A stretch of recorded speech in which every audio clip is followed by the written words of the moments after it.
Hello दोस्तों, स्वागत है आप सभी का आपके अपने यूट्यूब चैनल प्रतिष्ठा हिंदी ज्ञानधारा में। आप सभी कैसे हैं? आशा करती हूँ अच्छे होंगे और अपनी तैयारी में लगे होंगे।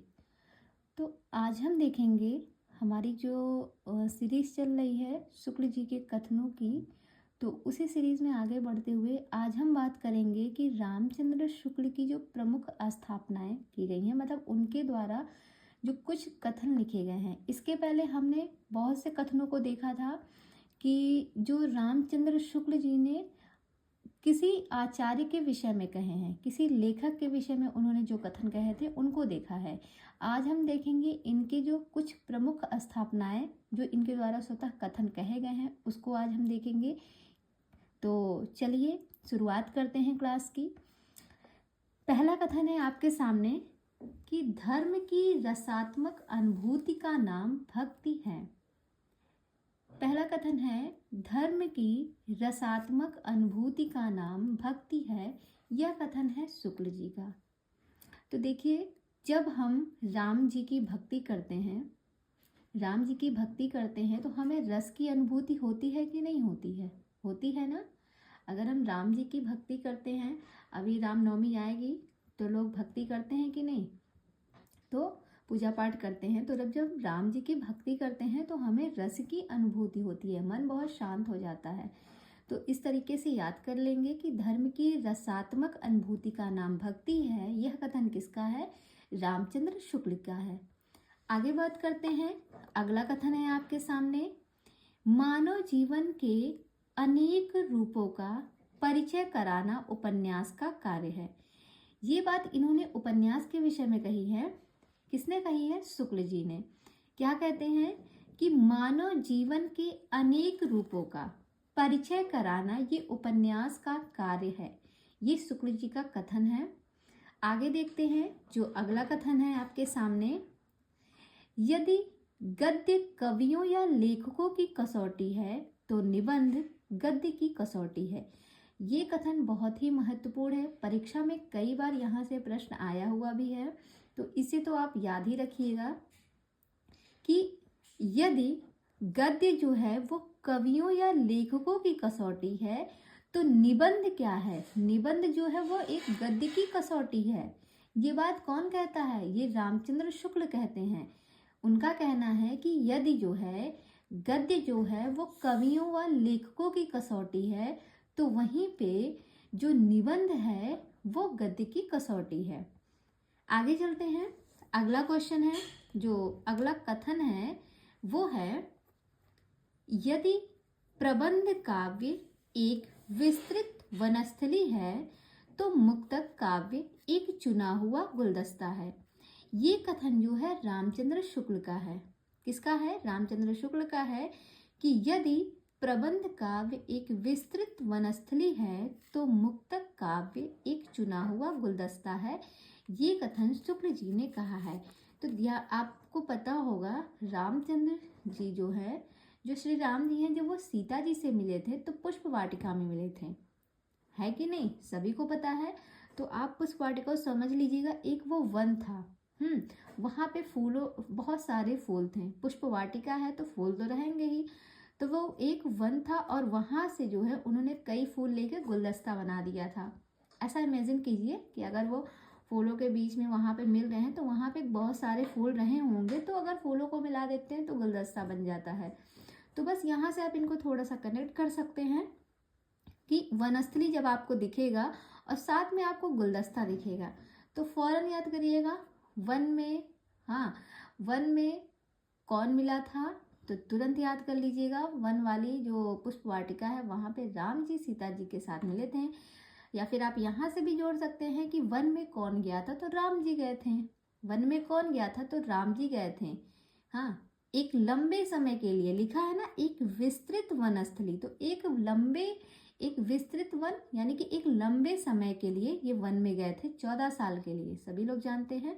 तो बस यहाँ से आपको याद हो जाएगा कि एक विस्तृत वनस्थली की अगर बात हो रही है तो ये रामचंद्र शुक्ल का है। आगे बढ़ते हैं। अगला जो कथन है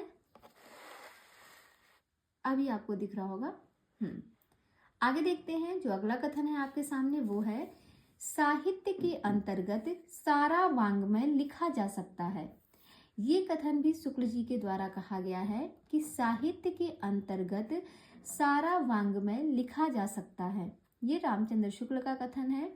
अगले कथन की बात करें, प्रत्येक देश का साहित्य वहाँ की जनता की चित्त वृत्ति का प्रतिबिंब होता है। ये कथन जो है रामचंद्र शुक्ल का है। ये भी बहुत ही महत्वपूर्ण है। कहते हैं कि प्रत्येक देश का साहित्य, प्रत्येक देश यानी कि हर एक देश का साहित्य वहाँ की जनता की चित्त वृत्ति का प्रतिबिंब होता है। ये बात कौन कर रहा है? ये शुक्ल जी कह रहे हैं। ये भी बहुत ही फेमस कथन है उनका, बहुत ही महत्वपूर्ण है, कई बार आया हुआ है। आगे चलते हैं।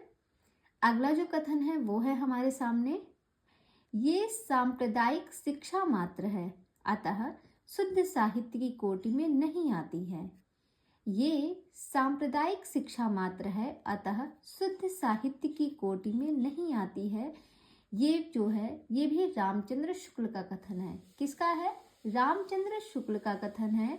और अगला कथन है आपके सामने, लक्षण ग्रंथों की परिपाटी पर रचना करने वाले सैकड़ों कवि वस्तुतः आचार्य की कोटि में नहीं आते। ये बात कौन कह रहा है? ये भी बात जो है रामचंद्र शुक्ल कहते हैं।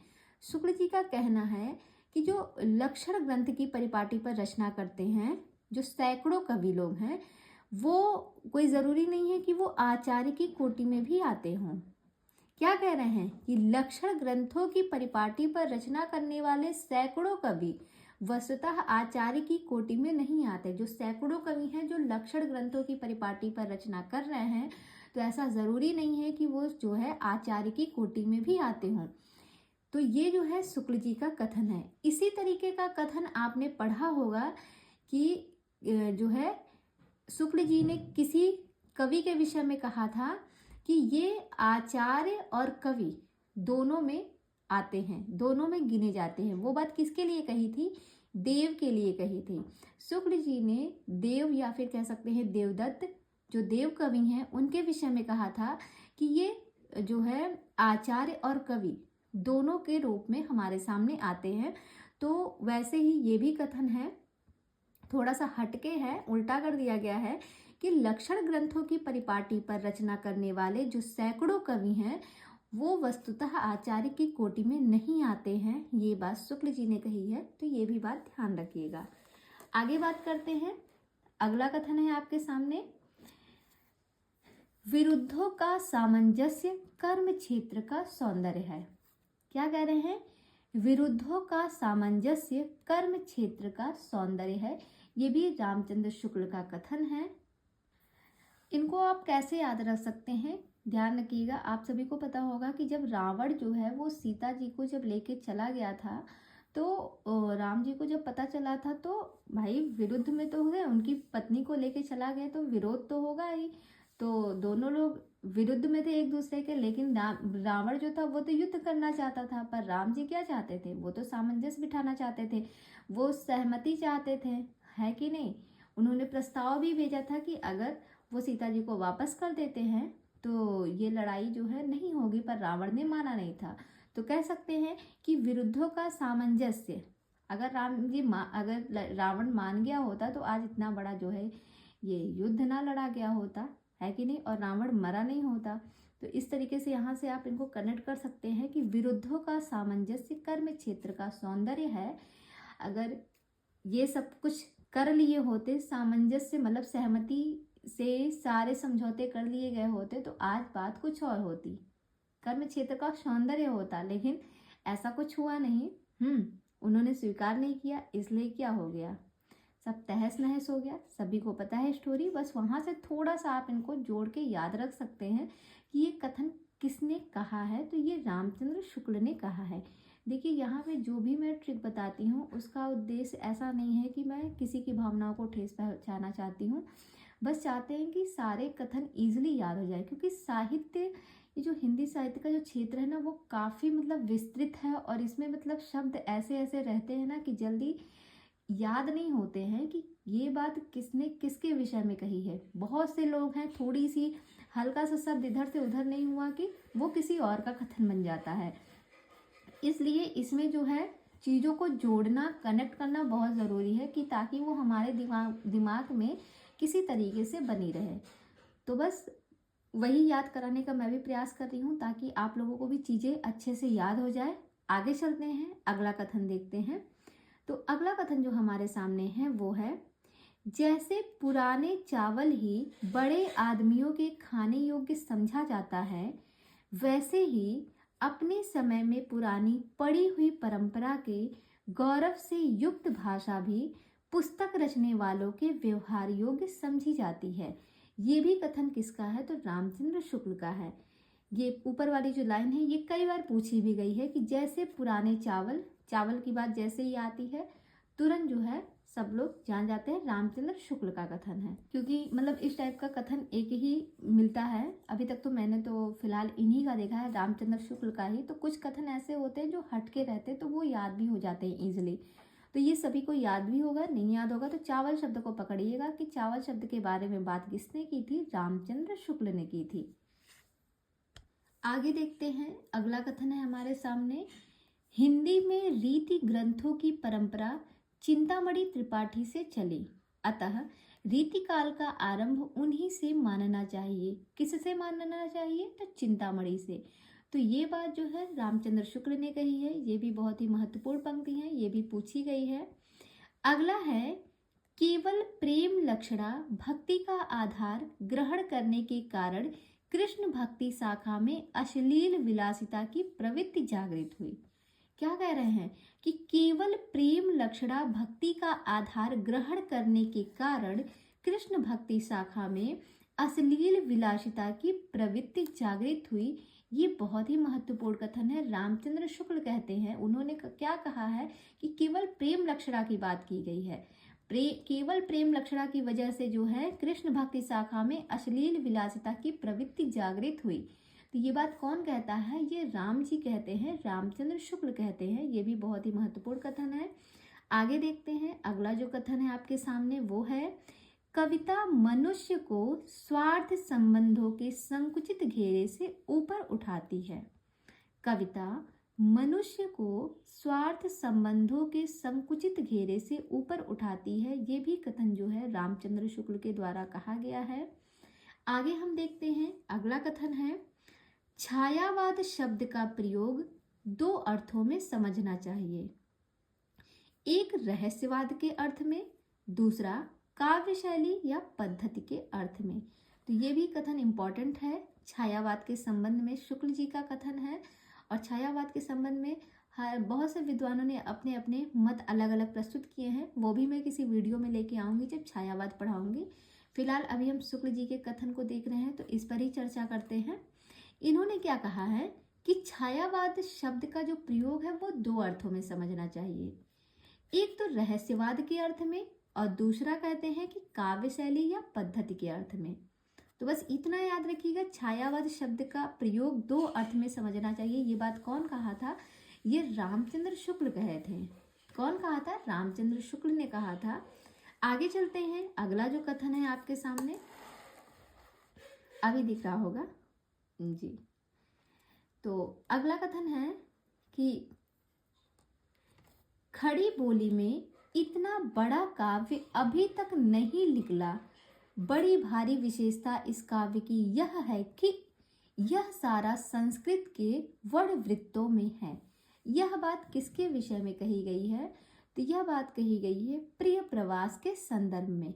किसके विषय में कही गई है? प्रिय प्रवास के संदर्भ में। आप कमेंट करके बताइएगा, प्रिय प्रवास जो ये रचना है ये किसकी रचना है?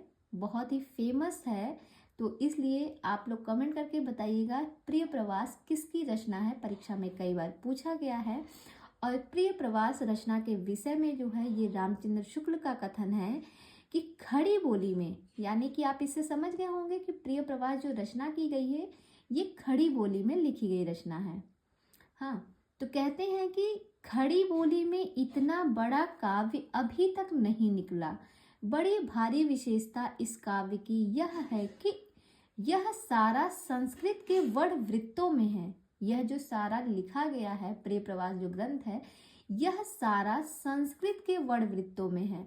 तो ध्यान रखिएगा, ये प्रिय प्रवास के संदर्भ में शुक्ल जी का कथन है। आगे देखते हैं, अगला कथन है, देश प्रेम क्या? प्रेम ही तो है। इस प्रेम का अवलंबन क्या है? सारा देश अर्थात मनुष्य, पशु पक्षी, नदी नाले, वन सहित सारी भूमि। ये बात किसने कही है? तो ये भी रामचंद्र शुक्ल ने कही है। एक हमने अभी ऊपर एक कथन पढ़ा है, केवल प्रेम लक्षण। जब कहा गया कि केवल प्रेम लक्षण की बात करने के कारण जो है कृष्ण भक्ति शाखा में अश्लील विलासिता की प्रवृत्ति जागृत हुई, और यहाँ पे कहते हैं देश प्रेम, उसमें केवल प्रेम लक्षण की बात की गई और यहाँ पे देश प्रेम की बात की जा रही है। तो ध्यान रखिएगा, प्रेम शब्द दोनों में आया है, बट ये देश प्रेम के लिए है, और वो क्या था? वो कृष्ण भक्ति शाखा के विषय में था कि उसमें केवल प्रेम के लक्षण की बात की गई थी और किसी की बात नहीं की गई थी, बस प्रेम के लक्षण की बात की गई थी। तो दोनों में अलग अलग है, बस इतना ध्यान रखिएगा, ये कथन जो है वो शुक्ल जी के द्वारा कहा गया है। आगे देखते हैं, अगला जो कथन है, धर्म का प्रवाह कर्म, ज्ञान और भक्ति इन तीनों धाराओं में चलता है। ये बात कौन कहता है?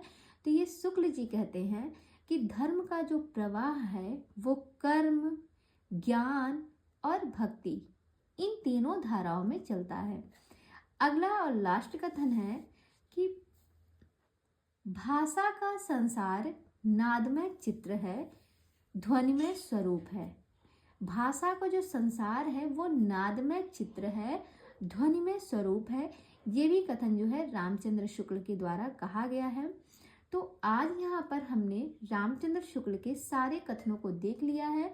उम्मीद करते हैं क्लास आपको पसंद आई होगी। जैसा भी लगा हो आप कमेंट करके अपने सुझाव को हमारे तक ज़रूर पहुँचाइएगा, और कल मिलते हैं किसी और आचार्य के कथनों के साथ। तब तक के लिए बाय बाय, टेक केयर।